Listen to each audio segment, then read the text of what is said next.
Hello everyone, this is PNG Tonight. We devote this edition to what happened in Parliament today, the special session, as ordered by the Supreme Court on Tuesday.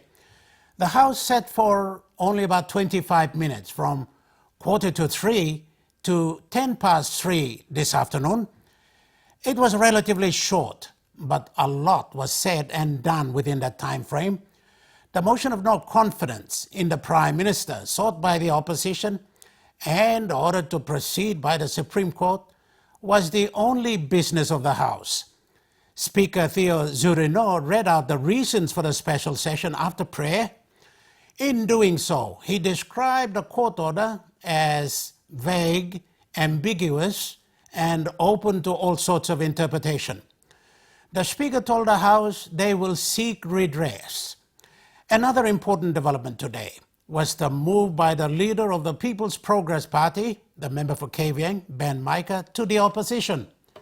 It was a surprise move, although Mr. Micah had been quietly disappointed after being moved from his earlier portfolio of state enterprises to petroleum and energy.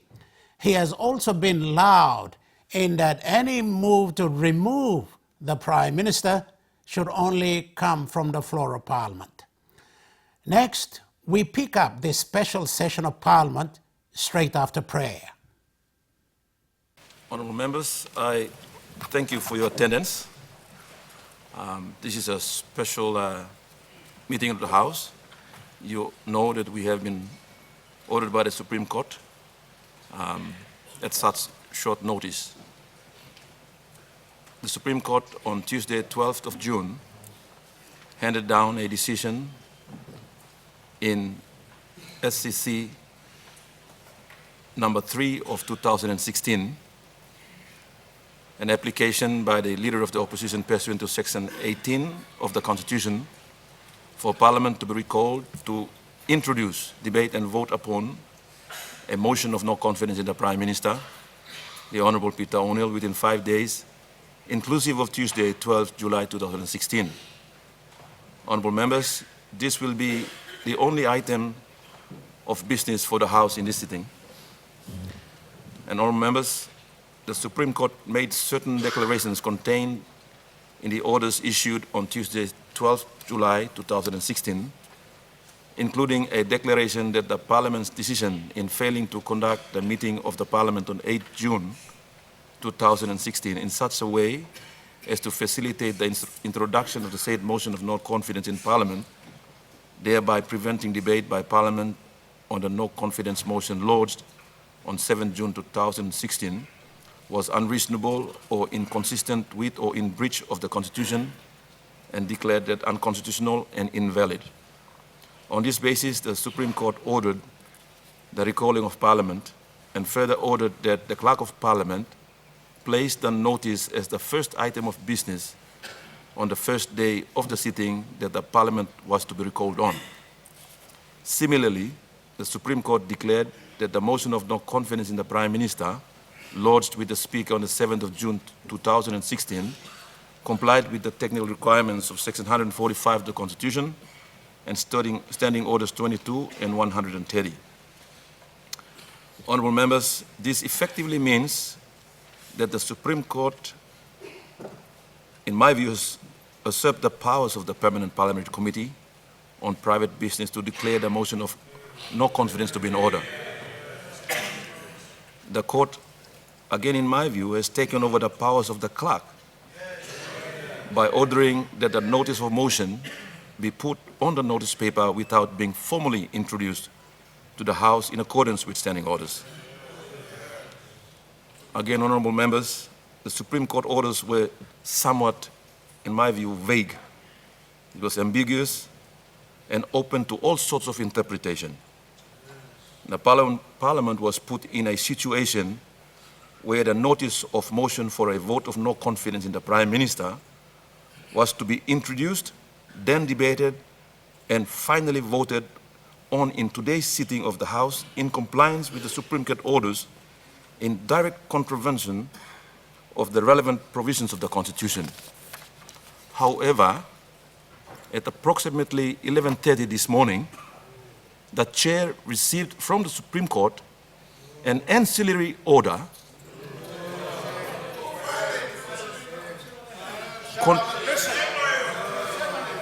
containing the orders that it contained the orders that one, it contains the order that one, Parliament meet today at 2 p.m.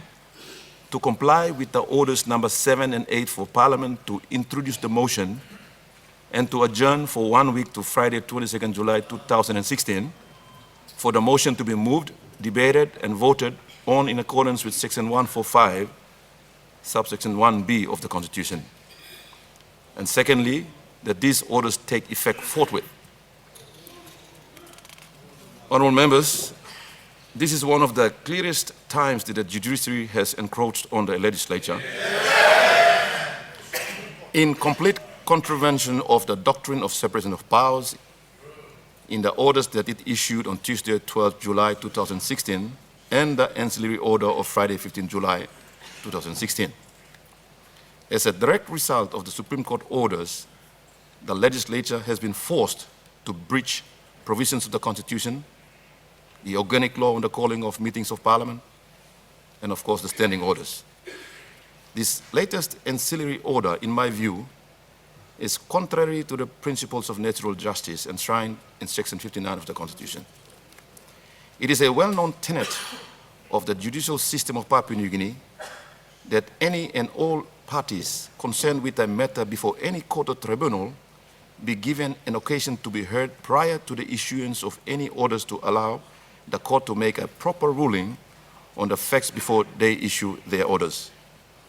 It is disturbing to note that the ancillary order was given pursuant to a newspaper article that was not dealt with before any court to verify the substance of it. The reasoning behind the ancillary order was that, and I quote, the Speaker published in today's issue of the Post-Courier daily newspaper in page number 5 a notice titled Order of the Day for today's sitting, which provides for the tabling of the motion of no confidence, for the motion to be moved for debate, calls for the vote, taking and counting of the votes, and the announcement of the winner, all in today's sitting of Parliament. And I unquote. Honourable members, this is a blatant misrepresentation of the facts, and I categorically deny this allegation against the Chair. The Chair has never issued or caused to be issued or published any such document or editorial in any newspaper, let alone the Post-Courier. If you read the article contained in the paper, you will find that the article states that, and again I quote, this is the sequence on how the vote of no confidence motion in the Prime Minister will be taken if, and I stress the word if, the Parliament proceeds with the debate and voting takes place today, unquote.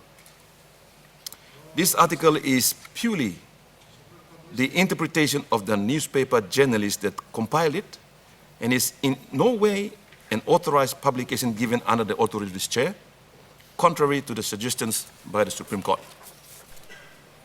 Honourable members, this ancillary order may be an indication that the initial orders were somewhat vague and ambiguous.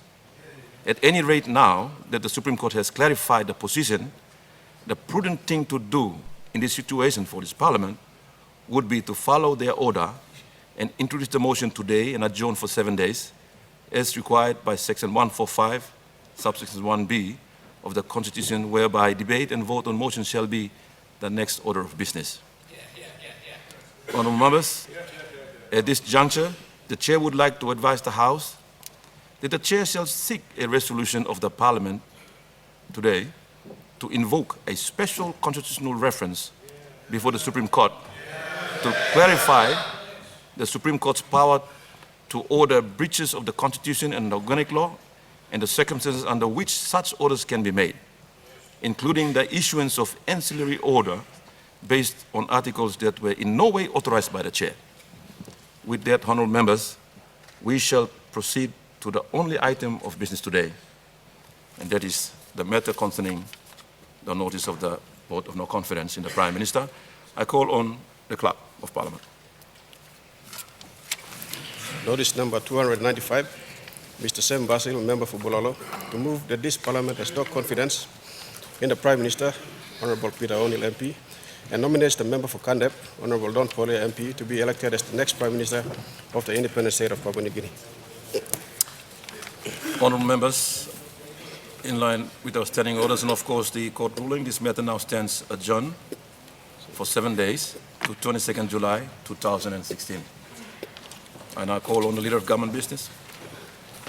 Mr. Speaker, I ask leave of Parliament to move a motion without notice, please. Is leave granted?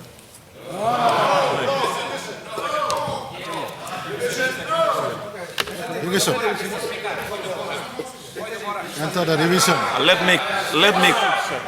Honourable Leader, Enter it. I will not entertain a point of order right now. What we are doing now is trying to complete the process to adjourn Parliament. This is what we are trying to do now. So please resume your seat.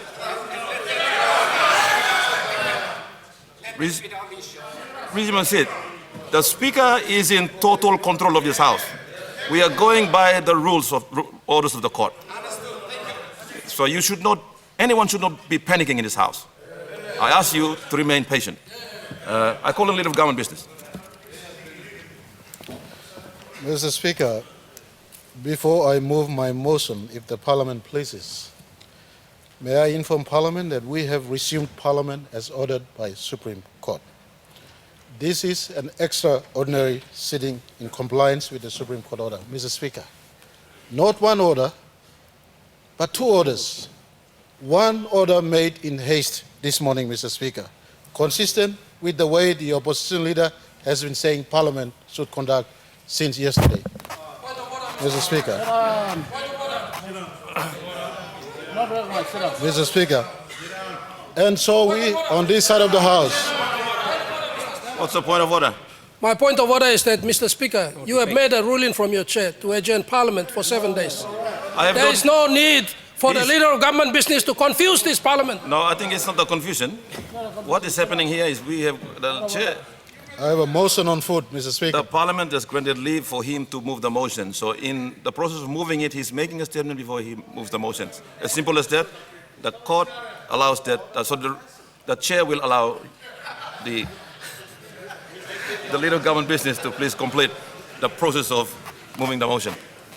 Mr. Speaker, and so on this side of the House, consistent with the court orders, and may I say, not one court order, but two court orders,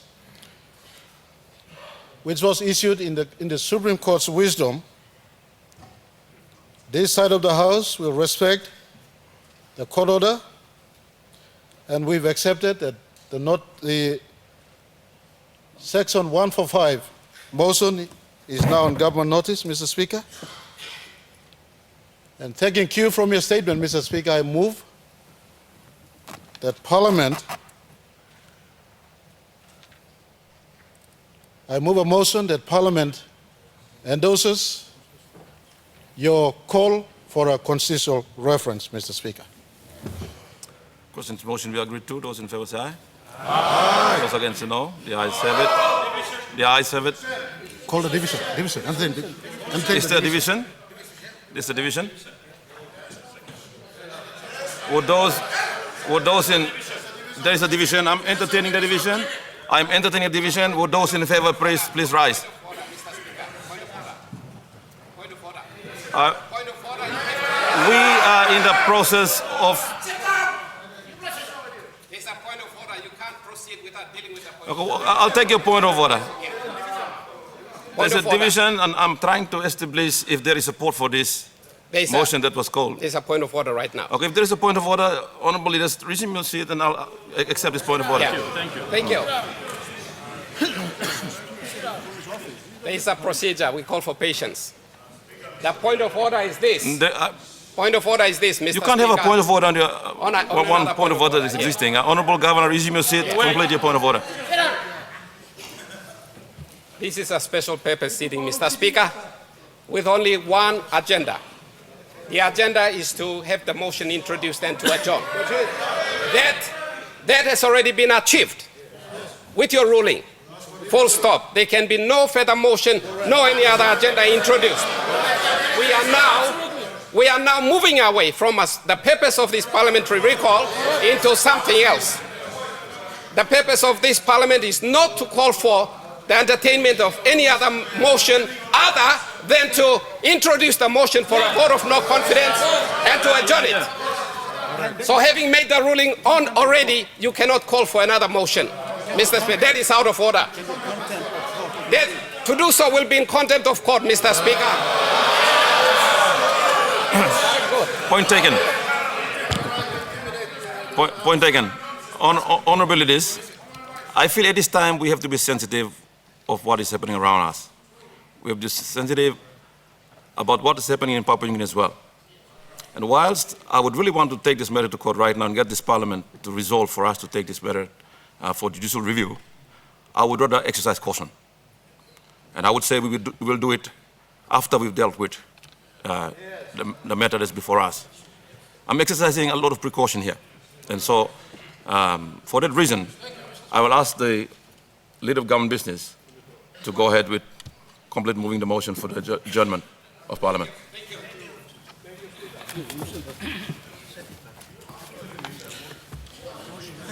Mr.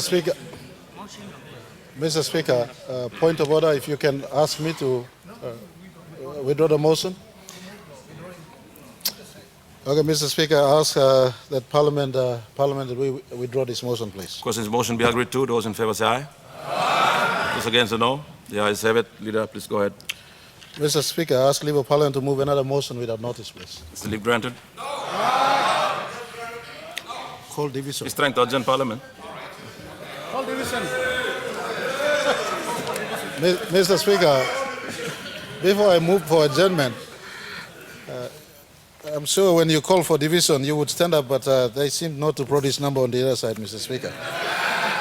What's the point of calling division? Mr. Speaker, I move that Parliament at its rising adjourn until Friday, the 22nd of July, 2016 at 10 o'clock, please. Question is the motion be agreed to. Those in favour say aye. Aye. Those against say no. The ayes have it. All members, the question is that Parliament do now adjourn. Those in favour say aye. Aye. Those against say no. The ayes have it.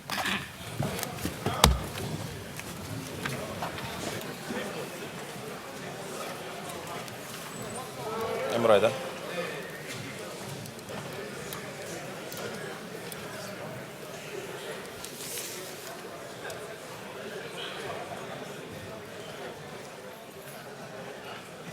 How it was today, Parliament will resume on Friday, the 22nd of this month, where the motion of no confidence against the Prime Minister will be voted on.